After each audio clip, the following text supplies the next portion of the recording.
Mateo capítulo 5, verso 3, dice así: Bienaventurados los pobres en espíritu, porque de ellos es el reino de los cielos. Oremos a nuestro Señor. Padre, entregamos este tiempo delante de ti. Señor, no dejes que nada nos distraiga en este momento de recibir tu palabra. Padre, esta palabra es vital para esta iglesia hoy. Es vital para mi vida. Es vital para mis hermanos. Padre, concédenos esta pobreza espiritual que se está hablando en este pasaje, pues es la entrada al reino de los cielos, Señor. Y es la vida en el reino de los cielos. Señor, ayúdanos, por favor. Concédenos tu gracia en esta mañana. Padre, ven y derrámate en este lugar abundantemente. Ven, por favor, y obra en nuestros corazones.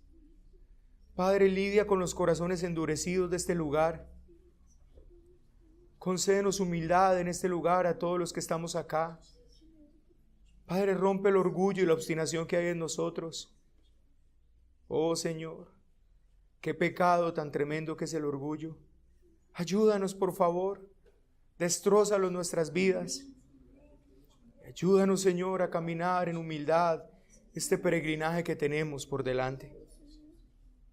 Sé propicio a nosotros, sé propicio a este pueblo que te necesita, oh Dios eterno. Te lo pido en el nombre de Jesús. Amén. Bienaventurados los pobres en espíritu, porque de ellos es el reino de los cielos. Como recordaremos, hoy comenzaremos a ver las características que diferencian claramente a un verdadero creyente del resto de los hombres. Hemos hecho hincapié en esto una y otra vez. Lo hemos dicho de una y otra manera, lo hemos conversado. La importancia que tiene este sermón del monte para nuestras vidas como ciudadanos del reino de Dios. Es lo que define a los ciudadanos de este reino. Un ciudadano de este reino está caracterizado por esto. Y hoy entonces, por la gracia del Señor, vamos a comenzar por donde se debe de comenzar. Así como todo el sermón fue orquestado por el Señor y cada parte también, aquí comenzamos por las bienaventuranzas por donde se debe de comenzar. Así que cuando dijimos que no teníamos derecho de avanzar en el sermón del monte si no entendíamos las bienaventuranzas primero, pues tampoco tenemos derecho a caminar por las bienaventuranzas que siguen si no comprendemos esta primera. Es vital para nosotros hoy como pueblo del Señor un entendimiento claro de esto. Hermanos, esta oración que acabamos de leer, bienaventurados los pobres en espíritu, porque de ellos es el reino de los cielos, es de vital importancia para poder avanzar en el sermón. Y yo ruego al Señor para que nos dé un entendimiento espiritual de este verso, porque de lo contrario no podremos tener ninguna base o fundamento para lo que sigue. Este verso es fundamental, es netamente funcional y por tanto es de estructura. Sin el entendimiento claro de este versículo, todo el sermón se cae. Así pues, es inútil intentar ser manso, misericordioso, poner la otra mejilla y todo lo demás, porque todo eso depende de la pobreza espiritual. De allí es donde viene el fracaso de aquellos que han usado el sermón del monte para causas sociales. Intentan cambiar sociedades con el mensaje del sermón del monte sin garantizar en los hombres la pobreza espiritual. Y esto es lo que comienza el Señor alabando, la pobreza espiritual que el mundo desprecia. Y lo que el Señor desprecia es lo que el mundo ama. Esta primera bienaventuranza debe necesariamente ser la primera, porque sin ella no hay acceso al reino de los cielos o al reino de Dios. No hay nadie en el reino de Dios que no sea pobre en espíritu. No existe un solo ciudadano del reino de los cielos que no sea pobre en espíritu. No hay un colado. Recuerdo en este momento, se me viene a la mente aquella parábola de las fiestas de boda, donde hay muchos en la fiesta y de pronto el Señor detecta a un hombre y le dice: hey amigo, ¿qué haces aquí vestido de esa manera? ¿Por qué no estás vestido para la fiesta? Y lo más seguro es que no estaba vestido de pobreza espiritual. Es la característica fundamental del cristiano y del ciudadano del reino de los cielos. Y todas las otras características, en un sentido, son consecuencia de esta. Esta primera bienaventuranza está condenando, ella condena de inmediato cualquier intento de vivir en adelante este sermón sin esta pobreza.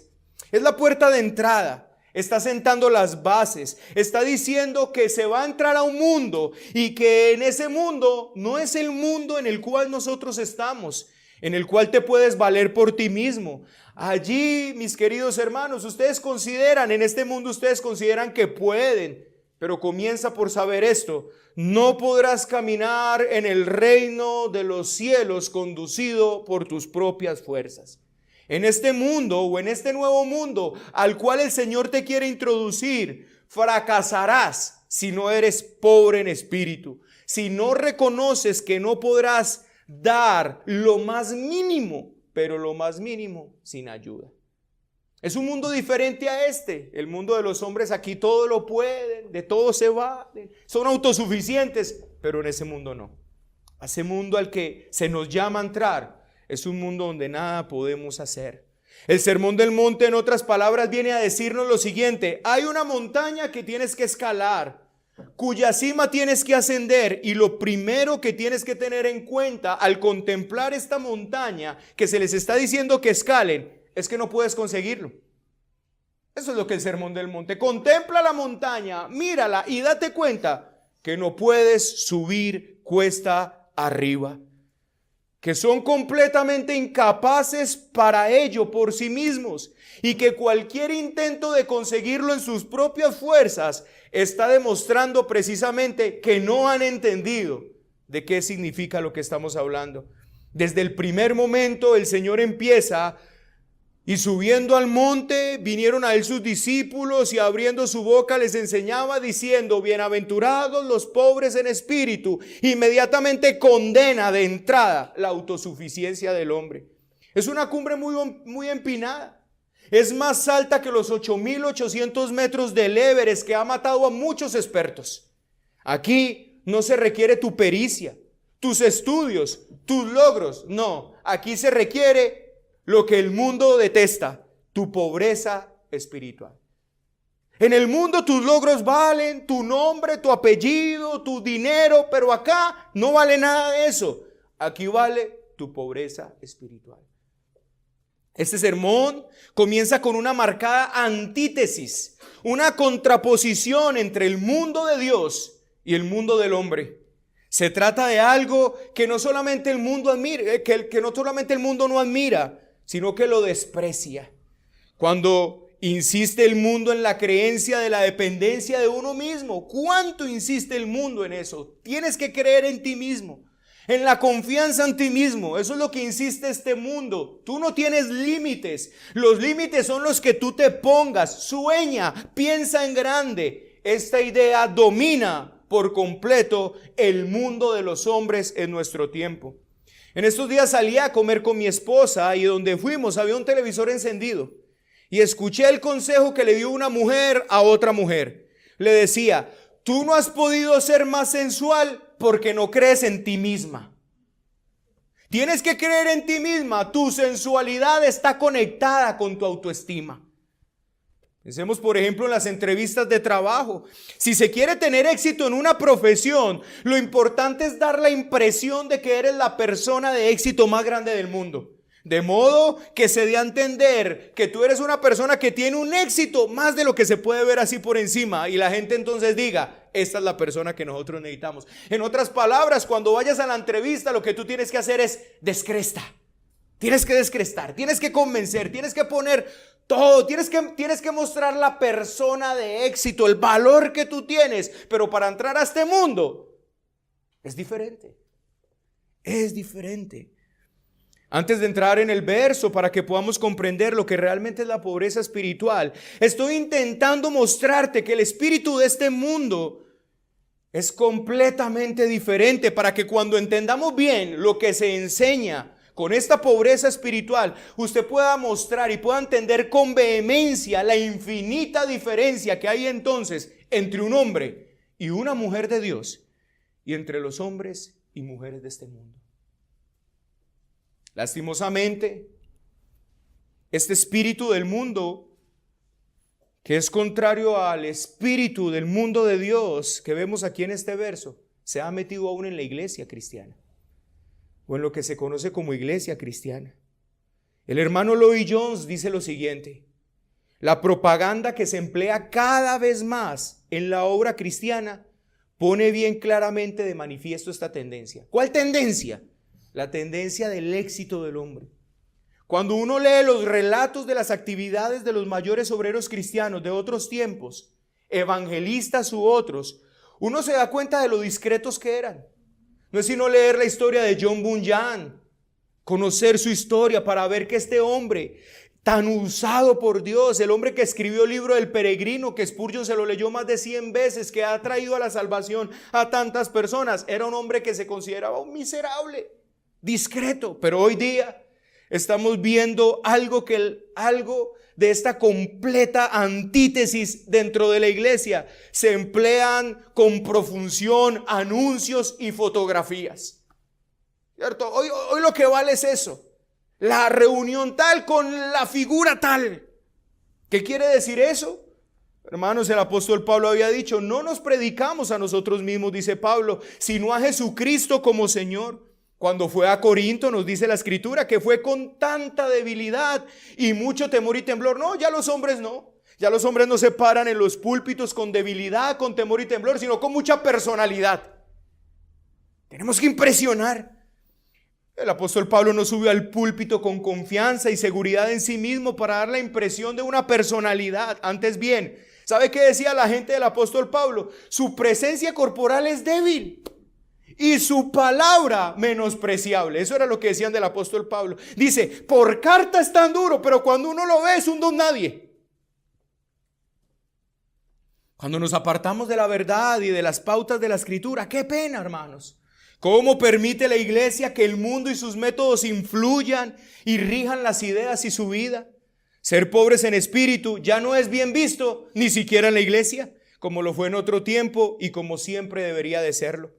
Los cristianos deben reflexionar en estos problemas, hermanos. No aceptemos las cosas por su apariencia. Evitemos sobre todo lo que la psicología de este mundo se apodere de nosotros y caigamos en la cuenta desde el primer momento que estamos hablando de un reino que es completamente distinto a todo lo que pertenece a este mundo corrupto. Por eso, hermanos, es que las iglesias falsas de este entonces, mis queridos hermanos, tienen tanta popularidad. ¿Por qué? Porque ese espíritu de la personalidad, de la autosuficiencia, del éxito del hombre se ha metido, y eso atrae el corazón orgulloso del ser humano. Hoy ya no se predica desde los púlpitos: bienaventurados los pobres en espíritu, porque de ellos es el reino de los cielos. Tú lo puedes. Incluso se utiliza la Biblia para exaltar ese ego carnal en las personas. Tú lo puedes en Cristo que te fortalece. No te detengas, ve por ello, porque el Señor está contigo. Él no te dejará ni te abandonará. Lucha por tus sueños. Aún se usa la Biblia para traer hacia adelante el orgullo pecaminoso del ser humano. Un poco sobre la palabra bienaventurado, ya habíamos hablado un poco la vez pasada, pero quisiera precisar algunas cosas.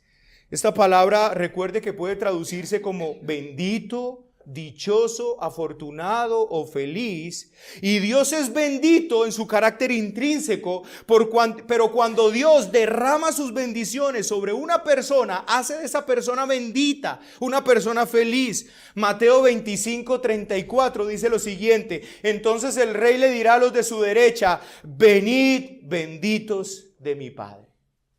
Venid benditos, bienaventurados, felices de mi Padre, heredad del reino preparado para vosotros desde la fundación del mundo. Pero escuche: venid benditos de mi Padre, a quien el Padre ha hecho benditos, a quien el Padre ha bendecido, a quienes el Padre les ha hecho felices. Ellos no son benditos intrínsecamente, ellos no son felices y bienaventurados por sí mismos. Hay alguien que les ha hecho benditos y bienaventurados: el Padre. Dios hace benditos a hombres pecadores. Ellos no son intrínsecamente benditos, ellos lo son debido a la gracia y la misericordia del Señor. Amado hermano, si tú estás acá, la pobreza espiritual empieza a ser una bendición para ti. ¿Sabes por qué? Porque esa pobreza espiritual es una bendición dada de Dios y tú puedes decir, bendito yo del Señor. Esta palabra pues es usada en el Nuevo Testamento para describir a aquellos que están bajo la bendición de Dios. En Juan 13:17 dice, el Señor al concluir las primeras palabras que da a sus discípulos en el aposento alto, les dice, si sabéis estas cosas, benditos o bienaventurados seréis si las hiciereis. La dicha entonces de los discípulos no estaría solamente en conocer la verdad, sino también en creerla y obedecerla. Un hombre que hace la palabra de Dios está bajo la bendición del Padre. Te pregunto, hermano, ¿eres tú uno de los que pone en práctica la palabra del Señor? ¿Te preocupas por vivirlo? Entonces considérate un bendito de Dios. En Juan 20:29 se utiliza la misma palabra para decir, Tomás, el Señor a Tomás, porque me has visto, Tomás, creíste. Benditos los que sin ver creen. El hombre que cree es un hombre verdaderamente feliz porque está bajo la bendición del Padre. ¿Has creído sin ver? Eres bendito. La palabra feliz o dichoso, tal como se utilizaba entre los griegos, escuche esto, describía originalmente la condición. Acuerde que la palabra griega es makarios. Y esa palabra griega, acuerde que cuando ellos, las palabras tenían una representación muy gráfica de las cosas. Y es importante que usted entienda eso para cuando ahorita estemos hablando de quiénes son los pobres en espíritu. Así que la palabra en la mente griega, en la filosofía griega o en la cultura griega, esta palabra makarios describía originalmente la condición de los dioses que ellos tenían por satisfechos o contentos. O sea, para el pueblo griego, para la cultura griega, benditos eran los dioses. ¿Y por qué benditos eran los dioses? Porque ellos obtenían todo cuanto deseaban y se sentían completamente libres de gozar todo lo que tenían sin restricciones. Ahora, piensen eso, hermanos, que esa definición que yo les estoy dando, porque ¿acaso eso no es este mundo? Para la mente griega, la felicidad tenía que ver con las posesiones materiales y con la libertad de gozarlas. Su felicidad se relacionaba con la satisfacción sin límites y sin frenos de sus deseos físicos. O sea, cuando una persona llevaba a cabo todo lo que quería llevar a cabo sin restricciones, se decía a esa persona, makarios, bendita. ¿Por qué? Porque estaba de alguna manera estaba asimilándose a lo que los dioses eran. Cuando ellos vivían en esa misma libertad y desenfreno, entonces eran considerados tan felices como los dioses que ellos adoraban. Este sigue siendo el mismo concepto mundano de felicidad. La felicidad es que tú puedas llevar a cabo todos tus logros. La felicidad es que tú puedas conseguir todo cuanto has soñado. Pero cuando nuestro Señor hablaba de felicidad, lo relacionó con la santidad. Escuche esto, hermanos. Tal es el concepto bíblico de felicidad. La felicidad en el Nuevo Testamento está relacionada con la pureza en el carácter. La palabra de Dios ve al pecado como la fuente de miseria. Así que, hermanos, cuando usted es santo, usted realmente es un feliz. El Señor expresó, bienaventurados los pobres en espíritu, y dio la primera característica de la santidad que produce felicidad. Con esto entonces, hermanos, el Señor echó los cimientos de una vida piadosa. Para una vida piadosa se necesita en primera instancia una pobreza espiritual. Y el que es santo es verdaderamente feliz. Cuán significativo es que la misma característica que el mundo desprecia, que pasa por alto, que expone como señal de debilidad, nuestro Señor la exalta. El mundo nunca puede proveer fundamento para una vida feliz. No hay felicidad aparte de la santidad, hermanos. No la hay. Ahora, ¿de qué pobreza estamos hablando? Es la pregunta.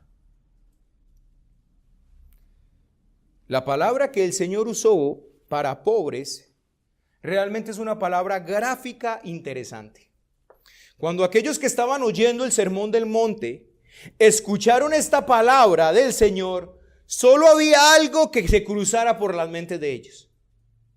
O sea, quiero que entiendan, las palabras que se usaban no son como la de nosotros, que son simplemente conceptos, ¿cierto? Nosotros tenemos conceptos. Pero hay palabras que usted las puede representar gráficamente. Si yo le digo a usted, por ejemplo, piscina, usted no simplemente se imagina un concepto, usted ya viene una imagen a su mente, ¿cierto? Un cajón ahí con mucha agua, ¿cierto que sí? Ya usted tiene una imagen de eso. Bueno, cuando el Señor utilizó la palabra pobre aquí, había una imagen que se evocaba, no un concepto, una imagen que se evocaba inmediatamente en la mente de aquellos que estaban escuchando ese sermón. Y para poder tener una idea clara de esta imagen, es necesario ir a Lucas 16. Vamos a Lucas 16, y entonces en Lucas 16 usted va a ver claramente qué fue lo que ellos entendieron y cuál fue la imagen que se vieron en su cabeza cuando Él les dijo: bienaventurados los pobres en espíritu.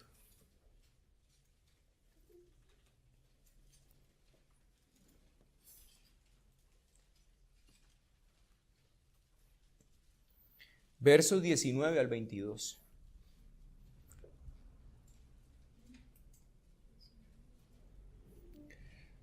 Había un hombre rico que se vestía de púrpura y de lino fino, y hacía cada día banquete con esplendidez.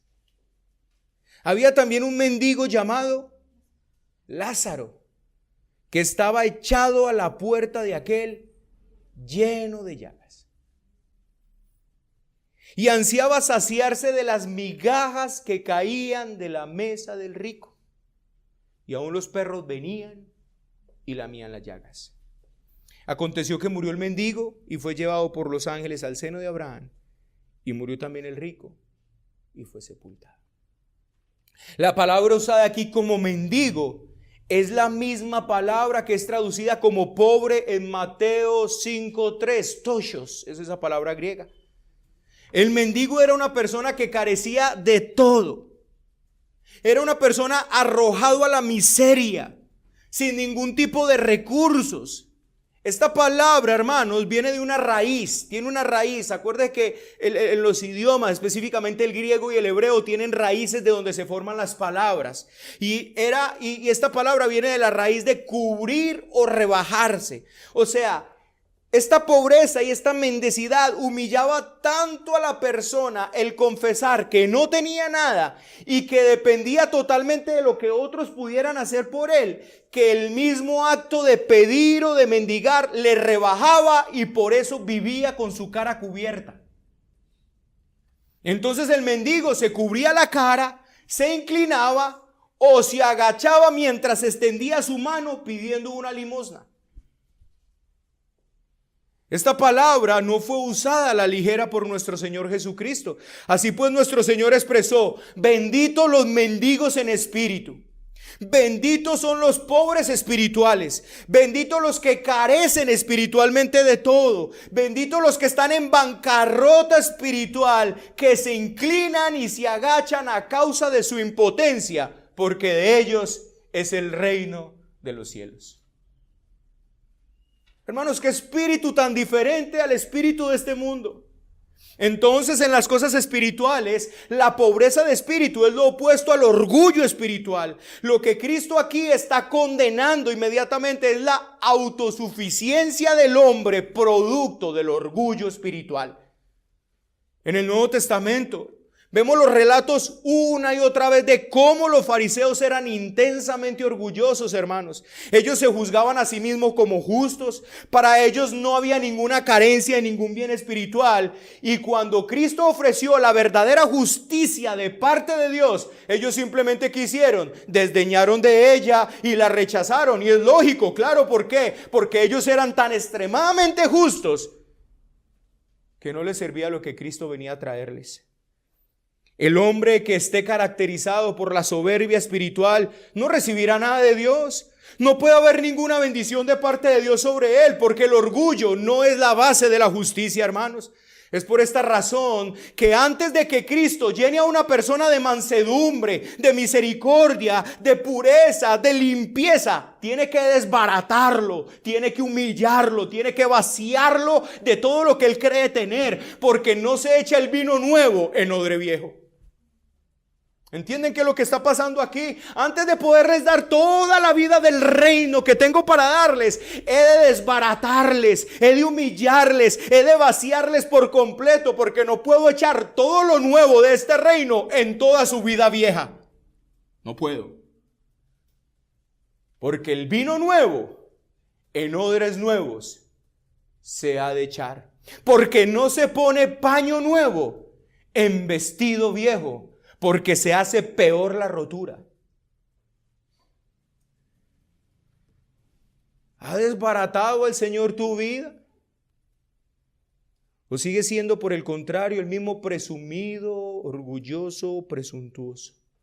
Porque si no, hermano, no hay cabida para la mansedumbre, no hay cabida para la misericordia, no hay cabida para los de limpio corazón, no hay cabida para los pacificadores, no hay cabida para eso, porque estás lleno de tanto que esto no cabe. Y si Dios lo echara, se revienta.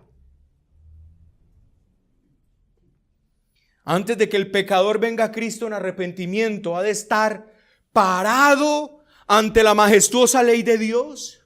Y parado ante esa estructura tan elevada, imposible para el hombre, él ha de ver su pequeñez, ha de ver su imposibilidad, su fracaso espiritual, su miseria. Y entonces es allí donde la ley lo coge de la mano y le dice: venga, mijito, yo lo llevo donde usted puede, donde alguien que puede hacer de tu ruina espiritual una poderosa fortaleza, pero solo en Él.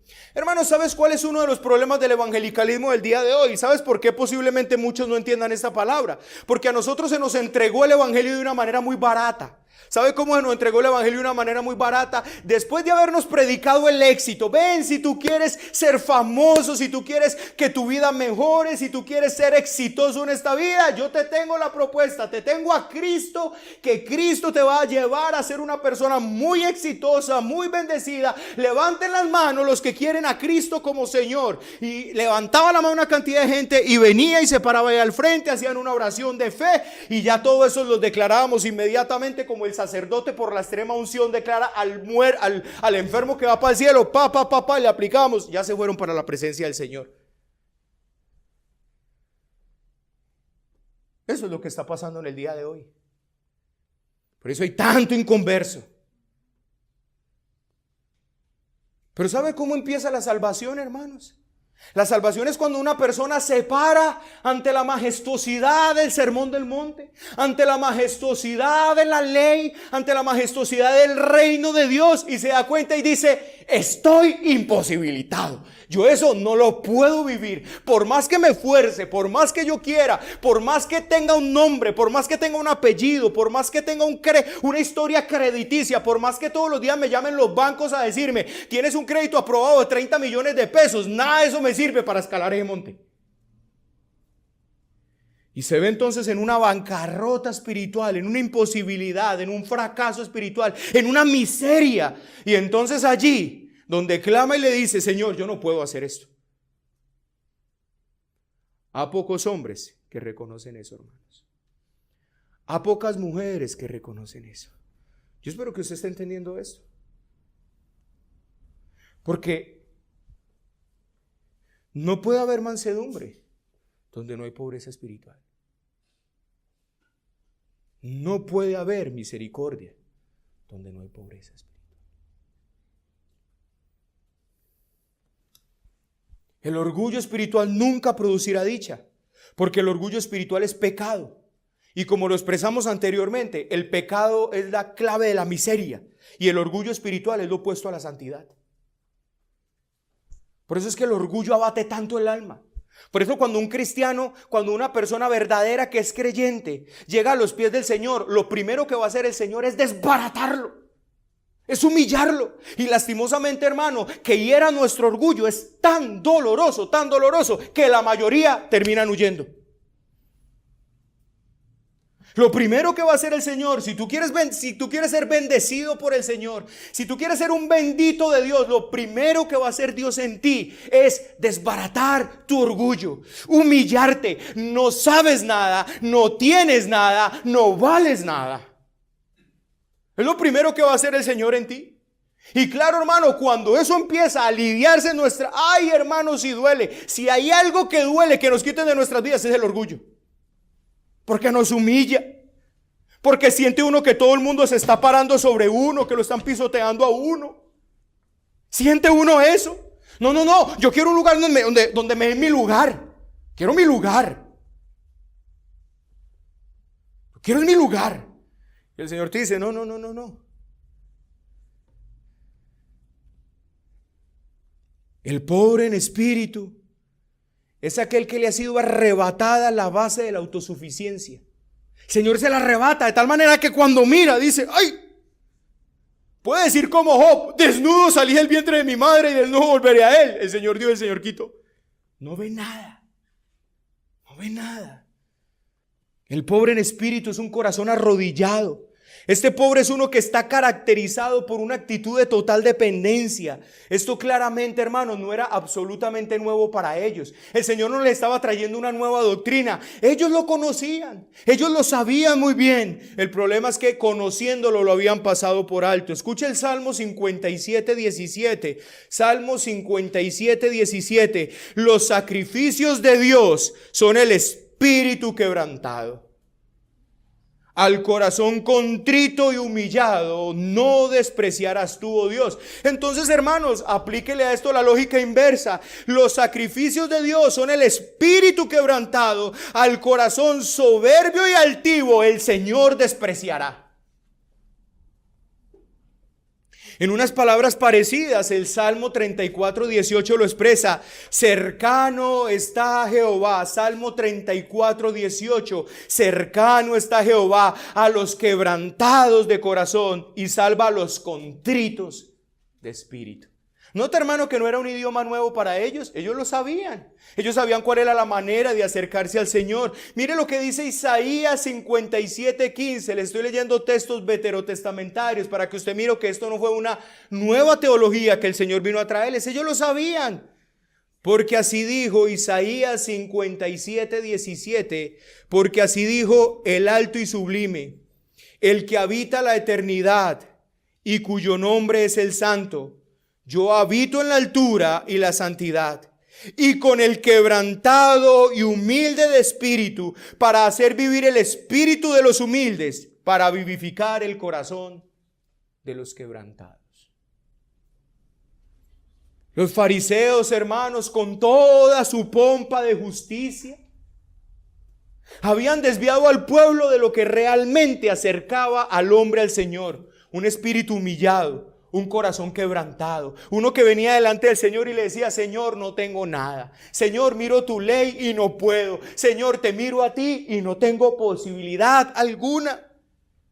Y por eso es que el Señor Jesucristo les expresa la parábola de Lucas capítulo 18, versos 9 al 14. Vaya ya conmigo, Lucas 18, versos 9 al 14.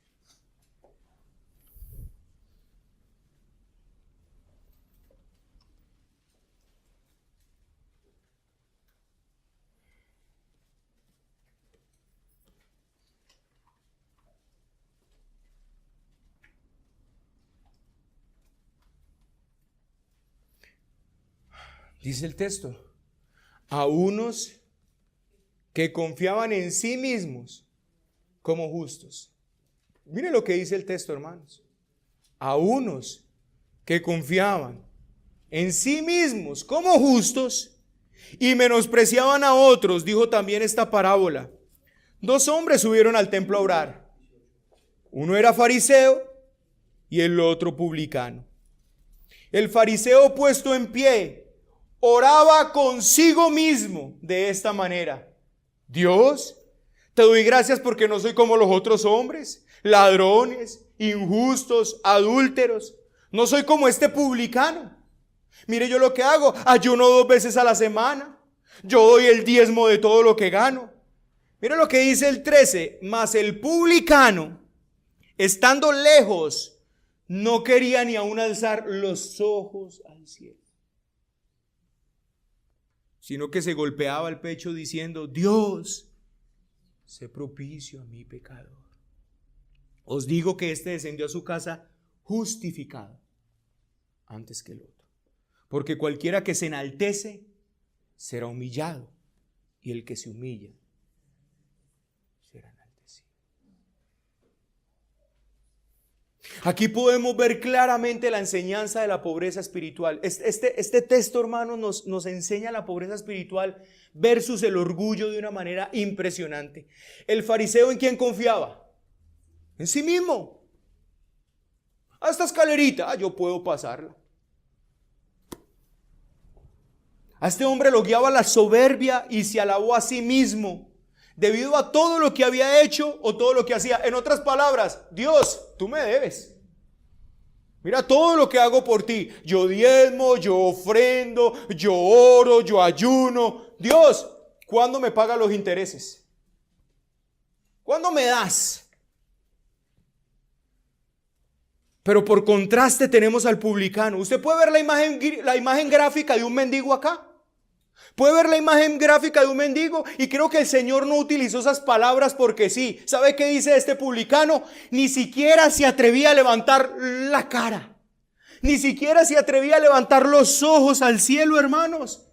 ¿Sabe qué? Oh, qué vergüenza que me miren. No tengo nada. Sé propicio a este pecador. Mira la imagen del mendigo ahí. ¿Qué era lo que hacía el mendigo? Agachaba la cara, se la tapaba y si quieres darme algo, deme algo. ¿Sabe qué dice este publicano? Que estando fuera, retirado, ni siquiera se atrevió a acercarse, sino fuera retirado, agachó la cabeza y le dijo: Señor, sé propicio a este pecador. ¿Ven la imagen del mendigo allí? ¿Ven la imagen del pobre espiritual allí, hermanos? Este hombre no pretendía nada con respecto a su persona ni con respecto a su justicia. Este hombre era un pobre espiritual que se arrojó por completo a la pura gracia y misericordia de Dios. Aquí vemos en este publicano. ¿Y sabe qué es lo más tremendo, hermano? Que este publicano es lo más despreciado de la sociedad en esa época. Aquí tenemos un pobre en espíritu y vemos al Señor exclamando: os digo que éste descendió a su casa justificado antes que el otro. Porque el que se humilla será exaltado, pero el que se enaltece será humillado. Uy, hermanos, yo no me alcanzo a imaginar aquellos hombres cuando se paren delante de la presencia del Señor con este mismo ímpetu de este fariseo, con esta misma soberbia. Señor, pero ¿no te acuerdas que hicimos milagros en tu nombre? ¿No te acuerdas que echamos demonios?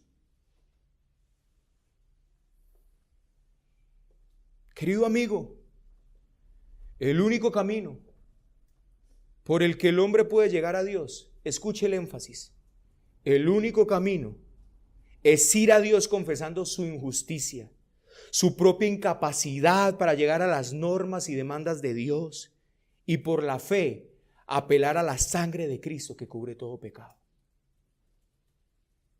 El único camino. ¿Sabe cuál es el único camino para entrar en esta vida? El camino de la humillación. ¿Y sabe qué enseña este mundo? El camino de la exaltación, hermano. Por eso este mensaje es tan importante, porque este mensaje, hermano, desbarata lo que este mundo nos ha enseñado. Aquí lo que vale es cuánto vales tú.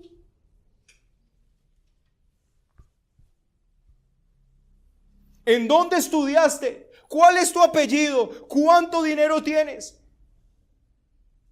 ¿Cuál es tu reputación en este mundo? Y el Señor te dice: no, para entrar en este mundo es el camino de la humillación, el camino donde tu apellido no vale, donde tu nombre no vale, donde tu dinero no vale, donde no vale nada de lo que tienes, y tú lo reconoces como un mendigo que no tiene nada, aunque en esta tierra lo posea todo espiritualmente. Él dice: no tengo nada. Es el único camino. Nadie podrá entrar al reino de los cielos por un camino distinto a ese. Nadie. ¿Y sabe por qué el hombre rechaza este camino? Por el orgullo.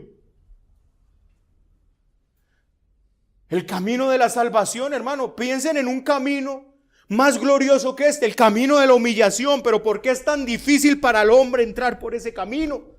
¿Por qué? ¿Por qué es angosto ese camino? Hermano, porque cuando la persona entra sin nada. ¿Por qué es angosta esa puerta? Porque cuando la persona entra sin nada. El Señor lo vacía absolutamente de todo. Y el hombre no quiere ser vaciado de su orgullo. No quiere ser vaciado de su orgullo. Y por eso les cuesta, por eso ellos prefieren, no, dígame cuánto hay que pagar, no, dígame dónde hay que ir, no, dígame qué tengo que hacer, no, tienes que humillarte, humíllate. No me digas eso, dime qué hago, a dónde voy, a quién le pago, qué hago. El hombre está dispuesto a hacer todo menos humillarse.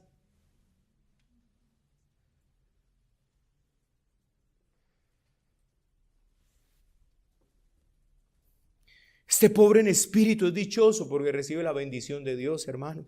Dios lo vacía de todo.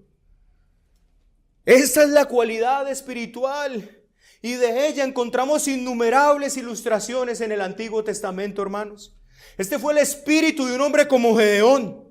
¿Se acuerdan de Gedeón?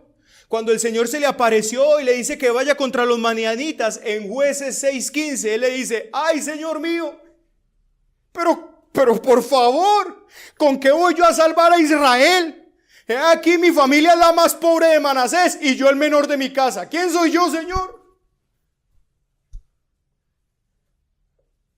Este es un hombre que realmente creía lo que decía y se estremecía ante el solo pensamiento de esta grandeza y honor, y pensaba, decía: es increíble. El Señor lo llama, vaya, y él le dijo: uy, Señor, llegaste donde que tenías que llegar. Este fue el espíritu de Moisés, quien se sintió del todo indigno ante la misión que se le encomendó. Estuvo consciente de su incapacidad y de su insuficiencia. Y no vemos que él dice: Señor, escogiste al mejor. Yo conozco a Egipto muy bien. Yo conozco muy bien al faraón. Si hay alguien que se sabe los recovecos y todo, ese soy yo. Señor, escogiste al mejor aliado. ¿No sabe qué le dijo el Señor? Mande a otro que yo ni hablar sé.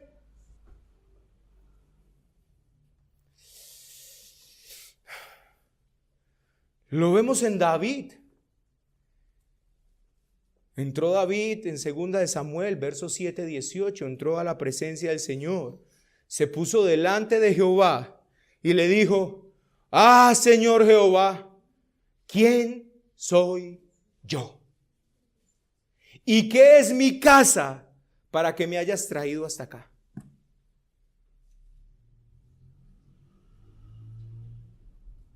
¿Cuál fue la expresión del profeta en Isaías capítulo 6, versículo 5, cuando vio la gloria del Señor?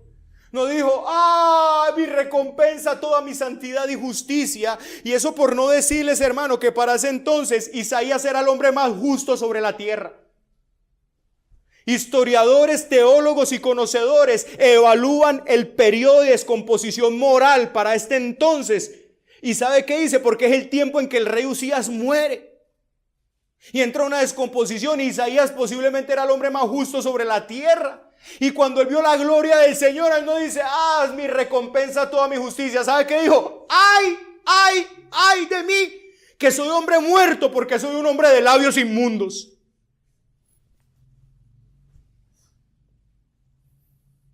Y que vivo en pueblo de labios inmundos, y aún así mis ojos han visto a mi rey, Jehová de los ejércitos. Qué espíritu humilde, hermanos. Qué pobre espiritual estos hombres.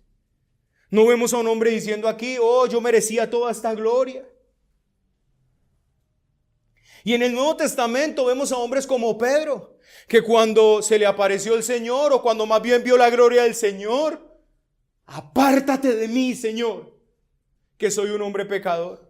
Anteriormente había demostrado su pobreza, era un pescador. Él sabía esa arte. Y cuando el Señor le dice: Pedro, arroja la red, él dijo: Señor, he estado pescando toda la noche, pero reconozco que tú eres más que yo. En tu nombre echaré la red. Y es en tu nombre, esa humildad que Pedro tuvo ahí para echar la red, hizo ver la gran pesca que le llevó a arrojarse delante de él y decir: Señor, apártate de mí, que soy hombre pecador. Lo vemos en hombres como Pablo. Una vez que vio al Señor resucitado en camino a Damasco, sus logros, su justicia, su celo, se convirtió en pérdida. Y este hombre, poseedor de tan grandes cualidades, se presentó en Corinto con debilidad, mucho temor y temblor. Ahí no dijo: aquí viene el fariseo de la tribu de Benjamín, rescatado por el poder del Señor, abran sus Biblias que les voy a predicar. No, llegó con temor y temblor el apóstol Pablo, un hombre de cuyas credenciales tenía que mostrar. Pero hermanos, ¿acaso no lo vemos en nuestro gran y glorioso ejemplo, nuestro Señor y glorioso Cristo? ¿Acaso no se hizo hombre? ¿Acaso no tomó la semejanza de carne de pecado? ¿Acaso, si bien era igual a Dios, no consideró el ser igual a Dios como prerrogativas de su divinidad para hacer lo que hizo? Aún así, siendo Dios, quiso vivir como hombre mientras estuviera en la tierra. ¿Y cuál fue el resultado? Dijo: no puedo hacer nada por mí mismo. Imagínese eso. ¿Quién está hablando acá? El Dios hombre. ¿Y sabe qué está diciendo el Dios hombre? No puedo hacer nada por mí mismo. Y usted y yo, simples mortales, yo todo lo puedo.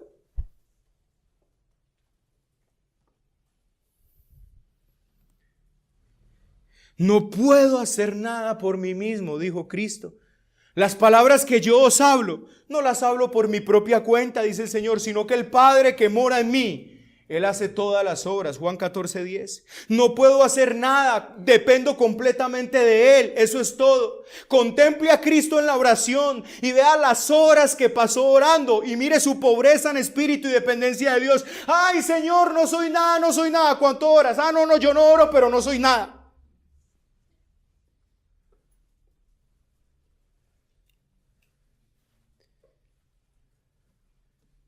Esto es, pues, ser pobre en espíritu. Significa una ausencia total de orgullo, de seguridad en sí mismo. Significa conciencia de que no es nada en la presencia de Dios. Nada. No puede producir frutos por sí mismo.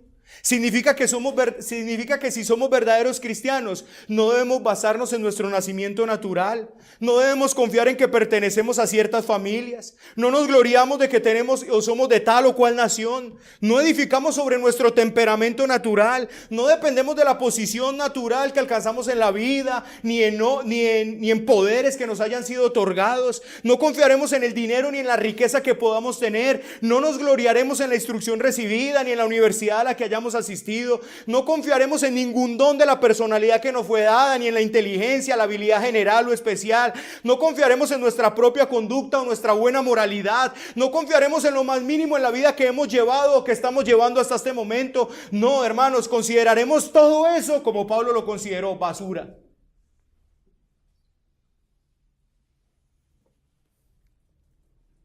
Esto es pobreza en espíritu. Es una liberación total de todas estas cosas. Es saber que, como el hermano Melkin esta mañana nos predicaba, mis queridos hermanos, cuando estemos delante de la presencia del Señor, no vale si eres negro, si eres blanco, si fuiste diputado, si fuiste alcalde, si fuiste concejal, si fuiste gobernador, si fuiste nada. No vale absolutamente nada. No vale si fuiste de los Guinán, de los Ramírez. No vale nada de eso.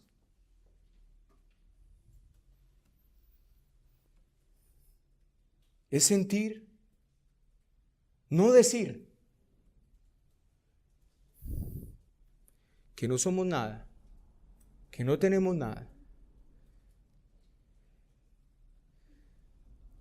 Hermanos, a mí este mensaje, por muchos años, me lo robaron de mi corazón. Y yo intento recuperarlo otra vez,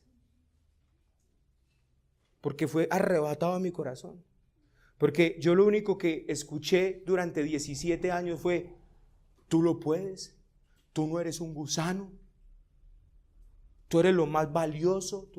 Y eso le lleva a uno, hermano, a creer que eso es así. Y por eso es que cuando lo reprenden a uno por el pecado, no lo acepta. ¿Y por qué no lo acepta? Porque ¿quién soy yo? Se me robaron esto, hermanos. Por mucho tiempo yo lo único que escuché es: tú lo puedes, tú eres bueno. Escuché una vez a uno de mis mejores amigos que predicaba y me gustaba sentarme y escucharlo a predicar, a decir: dejemos ese cuento de que somos simples gusanos. Nosotros somos lo mejor de lo mejor de lo mejor. Y me fui creyendo eso, y me fui creyendo eso, y me fui creyendo eso. Ay, hermanos, doy gracias al Señor porque cada día el Señor sabe qué hace: desbarata y desbarata. Y cada vez que pienso como que he logrado un poquito, tras mí dice: no, papá, venga que te va. Y pum, y sigue dando. ¿Por qué, hermano? Porque antes de que Él nos llene, ha de vaciarnos completamente. Deje que te humille. Deje que el Señor te humille. Si tú le estás diciendo: Señor, humíllame, quítame este orgullo tan tremendo, entonces Él te va a humillar y va a utilizar tus hermanos para humillarte. Y humíllate y deje que te humille, hermano, porque el que se humilla será exaltado. Qué difícil que es esto. No crea, hermano, que combatir un pensamiento de 17 años es fácil. ¿Se saben de qué les estoy hablando? Lo repito, sentir que no somos nada. Elevamos las manos de Dios en completa sumisión a Él y dependencia completa de Él, en su gracia, su misericordia, como el publicano de la parábola. Ahora, antes de terminar, quisiera precisar algo. Este no es solo el camino de acceso al reino de los cielos. Pero usted puede pensar allí: bueno, yo ya accedí. No, hermanos. Este es el camino que caracteriza a los llamados a salvación. Ese es el camino que caracteriza la vida de los hijos de Dios. La vida de los hijos de Dios está marcada por la completa dependencia de Dios, momento a momento, tiempo a tiempo. Hay una tendencia de querer complacer a Dios en la carne, obrando nuestras propias fuerzas, pero este no solo es el camino de acceso, es el camino para poder permanecer en el mundo de Dios. No solo se entra con pobreza espiritual, se continúa con pobreza espiritual. No solamente es un momento donde te humillaste: ay, Señor, no puedo hacer nada, y entonces el Señor te entró al mundo, y después de que estás allá: ahorita yo lo hago todo por mi cuenta. El único que complace a Dios en su vida diaria es aquel que dice: Señor, ¿sabes qué? Yo miro tu palabra y no puedo hacerlo por mi propia fuerza. Señor, miro tu palabra y veo mi carne corrupta y me doy cuenta, Señor, que te necesito. Que necesito al bendito sustentador del Espíritu Santo al fin de que Él viva la vida de Cristo en mí. Es ese no que dice: ay, Señor, ¿ves este hijo de Dios que tú tienes? Señor, ¿te fajaste con este hijo de Dios? ¿Ves mis oraciones? Mejores que las de todos. ¿Ves cómo leo mi palabra? Mejores que las de todos. ¿Ves lo que yo hago por ti, oh Dios? Yo soy mejor. Señor, estás hecho conmigo. Mejor dicho, con este y otros más cambias el mundo. No, hermano, no. Es ese que cuando va a la palabra del Señor, que cuando va y mira la vida de un Pablo, cuando va y mira la vida de un Pedro, dice: ay, Señor, Señor, Señor, Señor, ay de mí, ay de mí.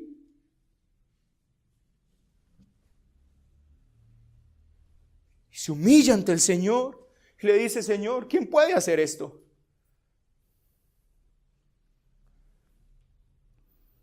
Este error lo estoy viendo hoy. Muchos al parecer han tenido esa actitud para entrar, pero la han abandonado al seguir y no es posible. Una vez renuncias a esta pobreza espiritual, renuncias al mundo donde esta pobreza es indispensable.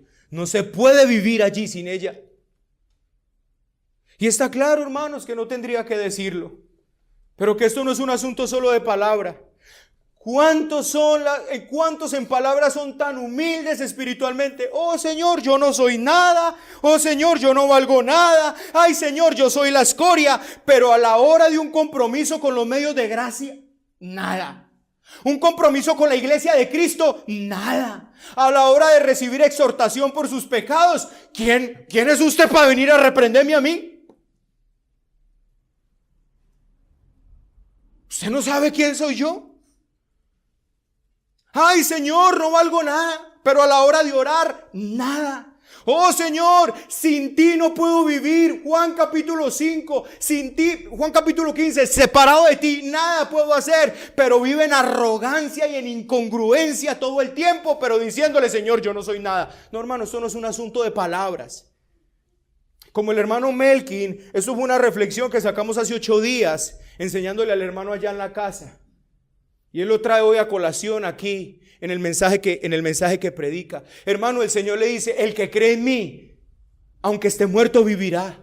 El que no cree en mí no verá la vida eterna. El que cree en el Hijo de Dios tiene vida eterna, pero el que se rehúsa, y siempre el camino es por medio de la fe, por medio de la fe. Pero siempre cuando usted ve la condenación no se dice, y apartados de mí porque no creyeron en mí. No. ¿Sabe qué dice? Apartados de mí porque no hicieron lo que tenían que hacer. Amado hermano, esto no es un asunto solo de palabras. Tu vida demostrará si eres un pobre espiritual. ¿Sabe qué hace un pobre espiritual? No puedo vivir sin la congregación de los santos. Los orgullosos pueden vivir sin la congregación de los santos, el pobre espiritual no. No puedo vivir sin oración, los orgullosos viven sin oración, el pobre espiritual no. No puedo vivir sin ayuno, el pobre en espíritu sabe que no lo puede hacer, el orgulloso sí lo puede hacer. No puedo vivir sin la reprensión de mis hermanos, el orgulloso sí lo puede hacer, el pobre en espíritu no lo puede hacer.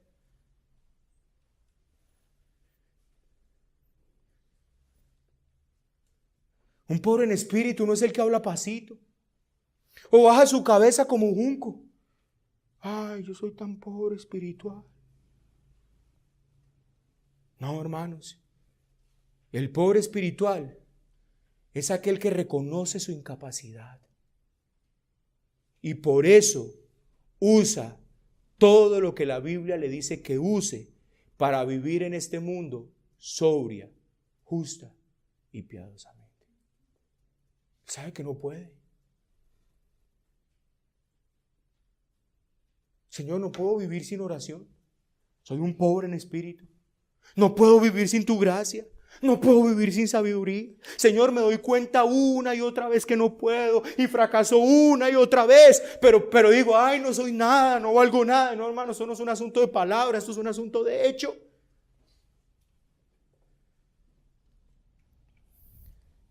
Y quisiera terminar diciéndoles esta mañana cómo llegar a ser pobres en espíritu.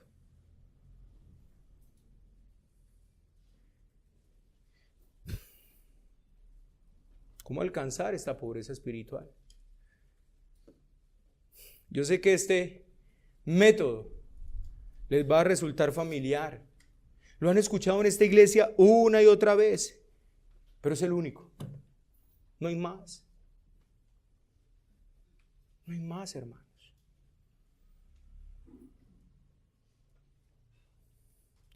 Hermano, la pobreza espiritual es cuando usted se deja de contemplar a usted mismo.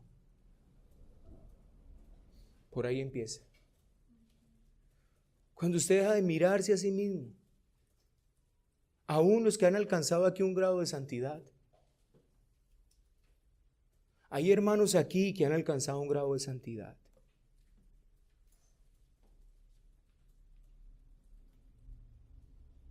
Pero el que quiere caminar más en esta pobreza espiritual es un hombre que no se fija en sí mismo. Y este fue el error del monasticismo, o este fue el error de los ascetas. Su deseo era hacer todo lo posible por ellos mismos. Salían del mundo, se cortaban la carne, sometían a penalidades, se mutilaban el cuerpo. Pero hermanos, la manera de llegar a ser pobre en espíritu, ¿sabe cómo es? Escúchelo, lo ha escuchado acá, usted lo sabe. Mire a Dios.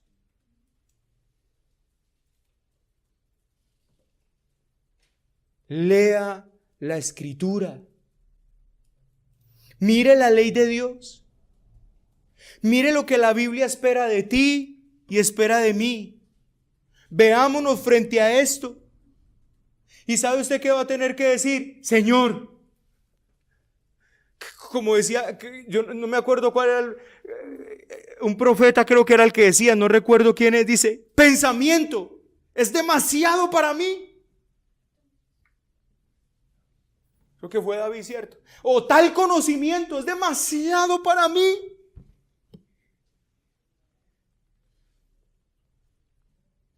Es verlo a Él, ver su grandeza, ver la ley, ver el tamaño de su ley. Y usted poder ver entre cuando usted la ve, hermano, si usted la está viendo como tiene que verla, usted tiene que verse muy pequeñito frente a esa ley. ¿Sabe cuál es el problema de este mundo? Que se ve muy pequeñito frente al universo. Ay, nosotros en el universo no somos nada, somos como la cabecita de un alfiler. Pero se ve tan gigante delante de Dios. Eso es lo absurdo de este mundo. Por eso ando buscando vida extraterrestre. No, porque nosotros somos chiquiticos, no somos absolutamente nada. Pero cuando se paran ante Dios, son más grandes que Dios. Mírelo. Mire la ley. Mire lo que la Biblia dice que espera de ti. Lee a Pedro diciendo: sean perfectos como vuestro Padre es perfecto. Lean a Cristo diciendo: sed pues vosotros perfectos como vuestro Padre es perfecto. Y ve de eso y decir: ay Señor, ¿cómo puedo yo llegar a la perfección moral tuya? ¿Cómo puedo yo, Señor, un vil pecador como yo, cuyos pensamientos todo el tiempo son pecados? Señor, ¿cómo puedo? Oh, Dios mío, dame la gracia para hacerlo. No puedo. Y clama por gracia, y clama por misericordia, y clama por poder del Señor. ¿Y sabe qué va a tener del Señor? Poder, gracia, misericordia. Tómalo, pobre en espíritu, tómalo. Tú te humillas, yo te engrandezco. Míralo, hermano. Mira a Cristo. Míralo en los evangelios. Mira su perfección, mira su caminar, mira sus respuestas. Mira lo que Él te dice: ven, sé seguidor mío. O sea, ven, cópiame, ven, haz lo mismo que yo hago. Ven. Y tú ves y vas a decir: oh Señor, tal grandeza es imposible para mí. Mira a los apóstoles y mira la reacción de los apóstoles. Cuando vieron a Jesús hacer lo que hacía, ¿sabe qué decían ellos? Señor, aumenta nuestra fe. ¿Sabe qué pasó con ellos? Sentían que su fe no era nada. Veían al maestro y veían lo que el maestro hacía y decían: no tenemos nada de fe. Señor, aumenta nuestra fe. Miran al maestro orar y ¿sabe qué pasó? Nadie puede orar como el maestro. Maestro, enséñanos a orar. ¿Ven allí la humildad de estos hombres? ¿Ven qué pasaba cuando miraban a su maestro hacer las cosas?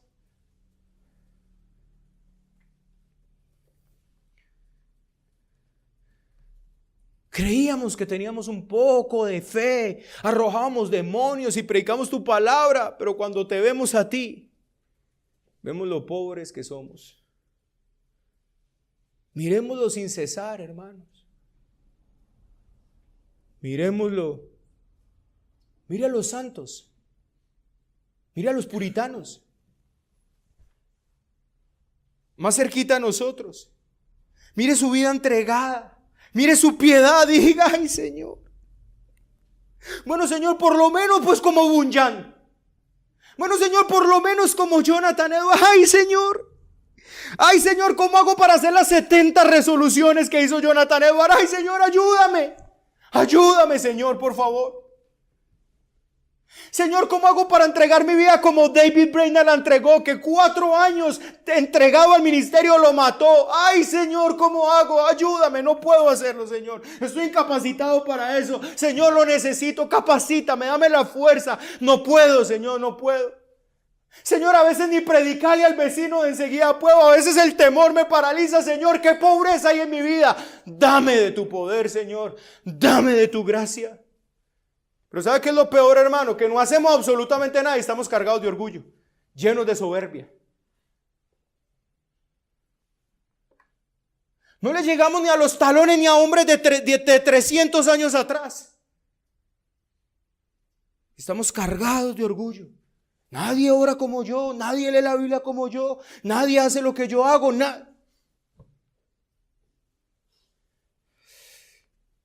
Miremoslos. Miremos a Cristo.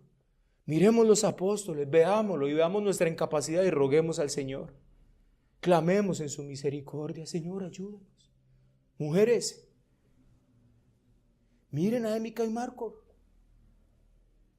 Miren a Luz y Timón. Mírenlas vivir para su Señor. Y dígale, ay Señor, qué pobreza espiritual la mía. Qué pobreza espiritual. Miremos a los santos que han estado llenos del Espíritu, pero sobre todo, miremos a Cristo. Contemplémoslo y veamos nuestra pequeñez y clamémosle, roguémosle, implorémosle, porque entonces cuando lo miremos, ¿sabes qué vamos a decir? No podemos hacer nada. Señor, ahora no sabemos solamente que no podemos hacer nada por nosotros mismos. No sabemos por lo que tú has dicho. Ya lo hemos experimentado en nuestras vidas, Señor. Nada podemos hacer por nosotros mismos. Esa es la pobreza espiritual. Sin ella, qué mansedumbre, hermanos.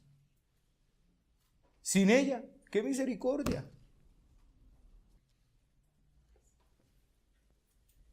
Padre de toda gloria,